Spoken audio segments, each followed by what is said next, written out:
Unggahan video seorang supir truk menangis haru usai mengantarkan anaknya lulus menjadi sarjana hukum viral di media sosial.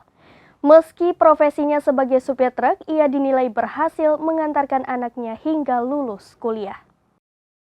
Hingga Jumat 23 Juni 2023, video tersebut sudah ditonton lebih dari 2 juta kali di TikTok. Dalam video tersebut, sang supir truk itu menangis terharu karena tak menyangka anaknya bisa menyelesaikan pendidikan.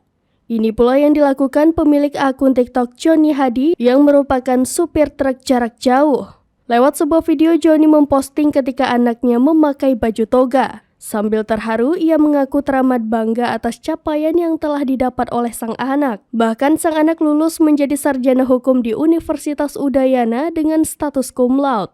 Ia pun menekankan untuk tidak merendahkan profesi sebagai supir truk. Selain itu, ternyata ia memiliki pendamping seorang warga negara asing atau bule. Namun begitu, Johnny Hadi menerangkan bahwa wanita bule itu adalah mantan istrinya.